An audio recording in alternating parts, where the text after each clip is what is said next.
This is House Planning Help, episode 69.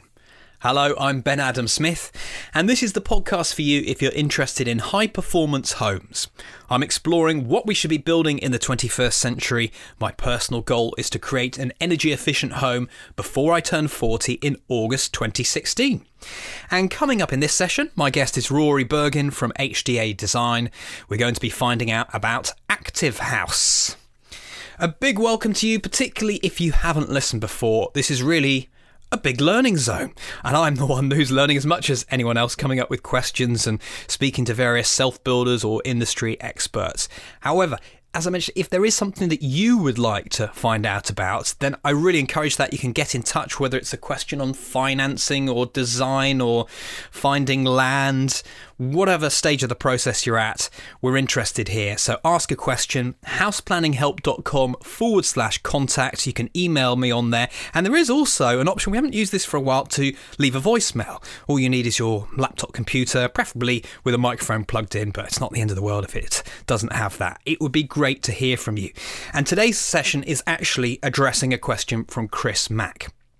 He emailed me and wanted to know what standards are out there, why there are so many, whether they are appropriate the world over, and he specifically wanted to know more about Active House because a colleague of his, Matt Belcher, has helped build the very first one in the United States, that is Active House. So that's what we're going to explore, and Rory Bergin, he's a prolific blogger, and I knew that he was involved in developing Active House, so that's why I've gone to him. As we start off this interview, I asked him to explain a little bit about what he does at HTA Design. Well, I run the Sustainable Futures team within HTA. So HTA Design is a large multidisciplinary organisation, a consultancy. Originally architecture, but now covering landscape architecture, graphic design, planning, sustainability. So we provide the advice and the guidance to our colleagues on all the projects that they do, whether they be master planning a few thousand homes or whether it be building and constructing homes on sites. I wanted to get your expertise here to help answer a question from Chris Mack, who's in Missouri, USA, and he actually asked about Active House, which is something that I didn't know where it originated from, and I did a little bit of research and that led me to you. Before we go into that though, standards on the whole around the world, how many different standards are there and why are they created?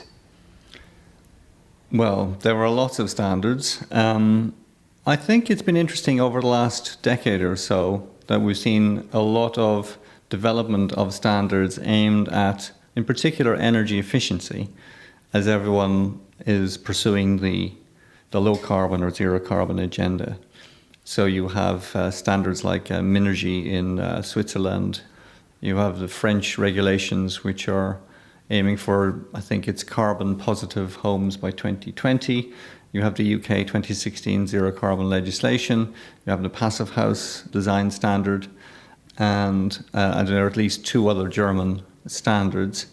So all around Europe in particular, and to some extent the rest of the world, everybody is focusing their efforts mainly on developing techniques and standards to reduce the carbon emissions of their housing stock and their new buildings. We've seen less of an interest in standards about other aspects of life or of living in homes, which for me is interesting, and that's where the Active House standard comes in. If a standard isn't part of building code, building regulations, does it really have an impact? I think that it does. It can and it does. So here in the UK, we have the Code for Sustainable Homes, which was mandatory for affordable housing, but ended up being used for many, many private housing. Some developers, Barclays, for example, build everything to the Code for Sustainable Homes. Other smaller developers build all their dwellings to Code for Sustainable Homes Level 4. So the availability of a standard, a well-researched, authoritatively written, comprehensive standard, enables developers, designers, and to some extent consumers to say, that's the standard I'm interested in. I'd like a building to that standard. Or I, as a developer, I want to build my homes to that standard because that gives me a bit of an advantage in the market over other people.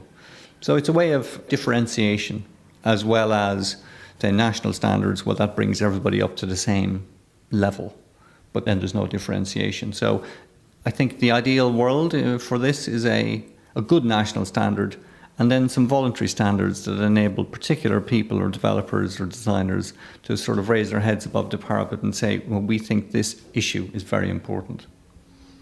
That's got me thinking as to whether you should always go for a homegrown standard. How does a standard work worldwide? Is it always going to run into difficulties because there's just no such thing as the same here as it is over there? Yes, I do think that there always has to be a level of local adoption or local editing, if you like, of the standard to make sure that it conforms to, I mean, for example, in one instance we were looking at comparing dwellings across Europe, and if you're comparing dwellings and their carbon footprint across Europe, you have to take into account the carbon intensity of the grid in each country, which is very different. So you don't get the results you expect, simply because the national energy policies in different countries, say in Denmark, it's different from Germany, different from France, different from Italy, and so on. So I do think that standards, to be effective, have to have local conditions embedded into them. There's a question mark in my mind about the Passive House standard and how it relates to UK weather, for example. You know, it was written for the German weather, and we are applying it quite a lot to UK weather. I'm not 100% convinced that that step has been thought through. And what I'd like to see is I'd like to see a version of it created which is UK specific. And even in the UK, we have 4 quite different climatic regions. Different weather, different rainfall, different sunshine, and so on. Here's one for you. If you have these local variations, which in one respect I can see, does it not water down the core purpose of the standard? No, I don't think so. I think people who buy homes or people who rent homes or whatever, they're not foolish, you know. So I think that they're capable of using their judgment, provided information is given to them clearly about whether a home is better than another home. So provided the standard is applied well, I think people are capable of making an informed decision. But I do think that one of the failings of standards as they're written to date is that they're very consumer unfriendly. So people who are buying homes or renting homes, very rarely are they presented with information about a standard that would sway them in either direction. It's usually given to them in too technocratic or too technical language, and it's not information that they can understand or make sense of. That's a good point, because a lot of the people that listen to this podcast will be looking to build their own homes and might have to make these choices. So ultimately, might they just not go for anything? Well, I think that people who are building their own homes, designing their own homes, have an innate sense that this is important, that designing a sustainable home for themselves and their families is something that matters deeply to them. And actually, a piece of work that we're doing at the moment is about looking at the labeling of homes. So as well as providing people with sales information about the size of the rooms and so on, we would suggest that developers provide information on the energy performance of the buildings, the amount of storage that's available, the daylight factor in each major living space or bedroom space, and the running costs. So, you know, how much maintenance will be required to keep this building intact. So all of these things are people who are building their own homes. They pretty much naturally take into account themselves as they're designing the homes because it's really important to them. Let's look at Active House and see if we can give Chris a bit of background of this whole standard. So what is it? Active House is a specification developed by a group of pan-European industrial companies, manufacturers who provide many of the components that go into modern homes across Europe. So people who provide windows, who provide building fabric, who provide roofing systems, who provide heating and hot water systems and so on. They got together, formed a group, the Active House Alliance, and came up with a specification mainly because they were concerned that all the standards that are currently being discussed and used most widely focus entirely on energy savings. And energy savings, while it's interesting to consumers and to people who buy homes, it's not the only measure. And in particular, they were concerned about air quality, so good ventilation in new dwellings, and the daylight. And for us as designers, we were approached by Velux, who were one of the members of the Alliance, and asked to design a pair of homes to demonstrate these principles in the UK, which we've done. And during that, we learned a lot about the value of these issues to the people who live in the homes. Because having built them, we then did a 1.5-year study with the residents who lived in the homes for that period. And we found that their enjoyment of the homes was far in excess of our expectations. They liked them so much that there is a natural feeling of happiness in a well-daylit space, and one which is where the temperatures are maintained reasonably well and where the ventilation and the air quality is good. So the feedback from the residents of these two dwellings, which you can see some of on the Velux website, is that the people slept better. So people who moved in who had young children, the young children slept better through the night as soon as they moved in. Anecdotally, their health was better. They seemed to suffer from fewer colds and sniffles during the winter months that they were there. But most importantly, they just loved living in these spaces where they had a lot of natural light. Now, just to give you a comparison, the sort of BRE guidelines for new buildings is that you need to have a daylight factor. And the daylight factor is the percentage of the available daylight that you get inside the room. So if you have a 1% daylight factor, you're getting 1% of the available daylight. So the BRE guidelines is that you have about 1%. We achieved 7%. So we were achieving 7 times the recommended minimum, if you like. And the result is that they didn't need to switch on their lights until maybe 11 o'clock at night for most days during the summer months. And they were woken up by sunshine in the morning. And they just really, really enjoyed the experience in a way that we as designers were surprised by. All of these elements you would hope are just elements of good design. Do they need to be built into a standard? What happens is that if you don't have those kinds of standards which are aimed at the quality of the experience for the people who live in the dwellings, what you have is you have a lowest common denominator standard, which is building regulations. And building regulations is aimed at protecting us from problems, from failure, but it's not aimed at giving us a good experience. So you can build a perfectly compliant home which meets all the building regulations and which will get planning permission and so on, and living in it will be an utterly miserable experience. So standards like Active House, the Code for Sustainable Homes, and other similar standards are good because they're aimed at developing a quality standard.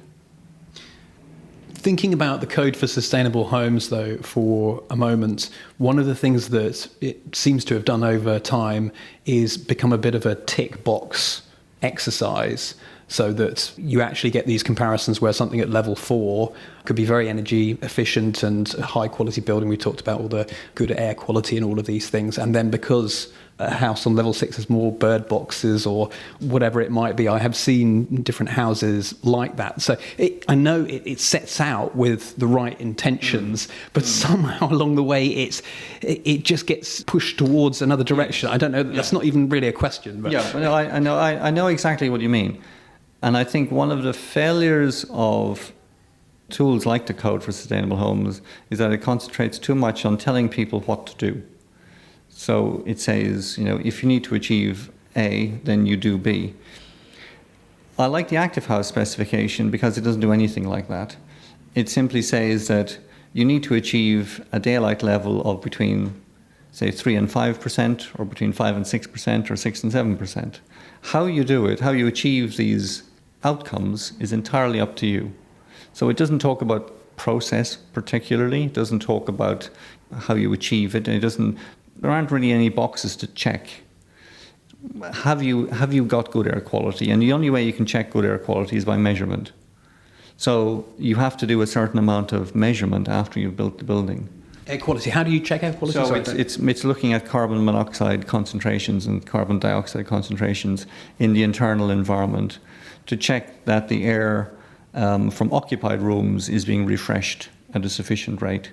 So there are guidelines about it's 1,000 parts per million, I think is one of the levels. So you would aim to go below that level.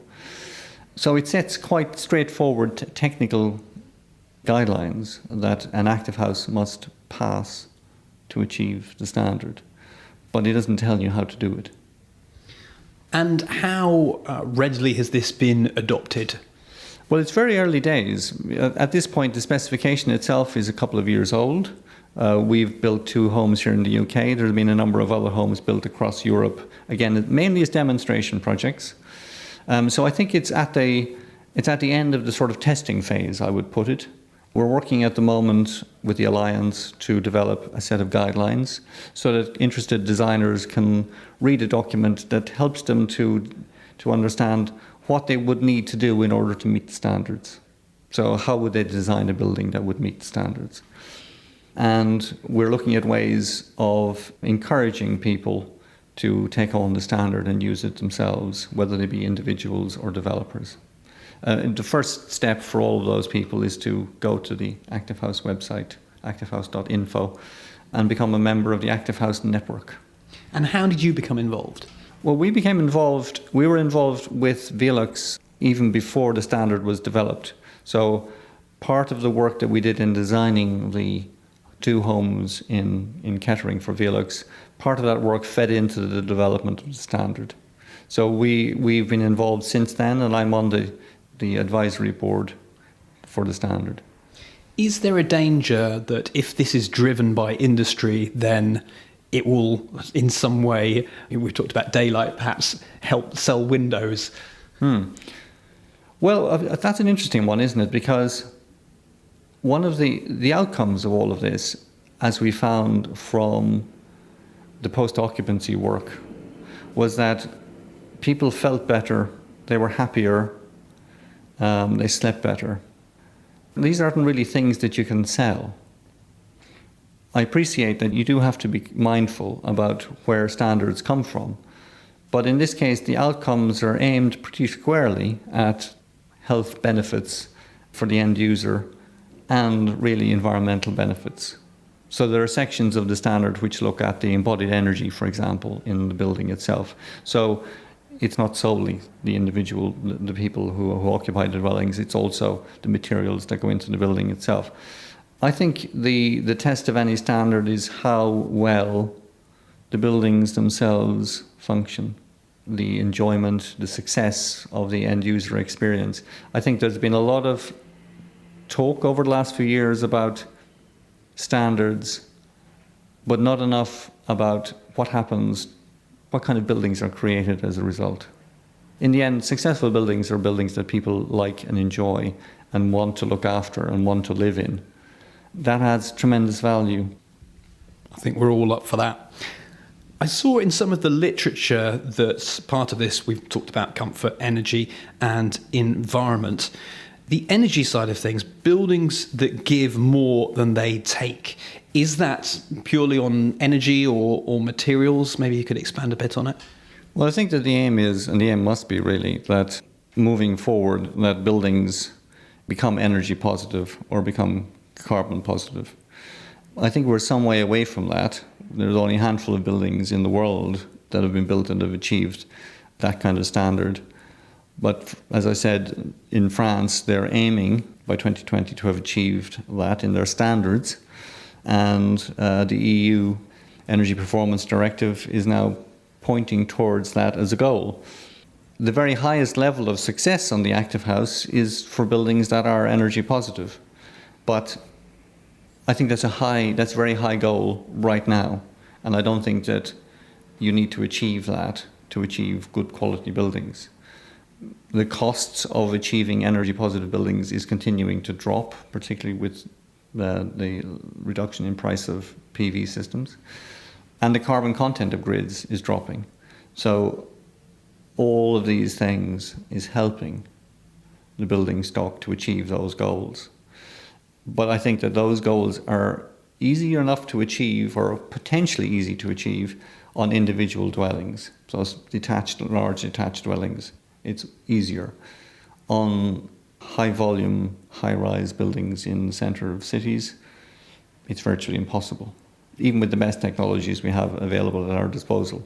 So why? Because you'd be needing to produce a lot of energy. Yeah, you simply have you have a very high density of energy use on the footprint of the building, and you only got a certain amount of roof space and elevation space within which to use energy generation technologies. And energy generation, a lot of our focus should be on what makes sense in terms of, sometimes it might be local scale, sometimes it might be the house individually. It's just picking the optimum spot for the renewables. Yes, I agree with that. I don't think that there is a one-size-fits-all solution. It's easier to achieve on larger suburban dwellings, but we can't all live in large suburban dwellings. Perish the thought. That sounds like a good point to finish up on. Any thought to conclude with? Well, I think that interested people should go to the Active House website, activehouse.info, become members, read some of the material, look at some of the case studies. There's a very interesting set of case studies from across Europe. There are houses that can be seen or read about in many European countries. Get involved. We're at the stage of the standard where it's still relatively early days in terms of adoption. And the more people that get involved, the more they can help to shape the direction of the standard from here on. Rory, thank you very much. My pleasure. We've been taking the notes for you, and you can find them today at houseplanninghelp.com/69. There are also some pictures. We've got links to Rory, his personal blog, and to HTA Design. I have one notice just before we finish up, and that is that I've been a guest on the Online Marketing and Communications podcast with John Buskell. John is a great strategist. He's based in Sweden, and I caught up with him at UK Pod 14, which was an event a few weeks back here, bringing together podcasters in the UK. Very exciting, because America has been leading the way, and suddenly we're starting to get quite a lot of podcasts here. But when I met John, he was interested in what I was up to and Regen Media, trying to produce content for the construction industry, and so he invited me on.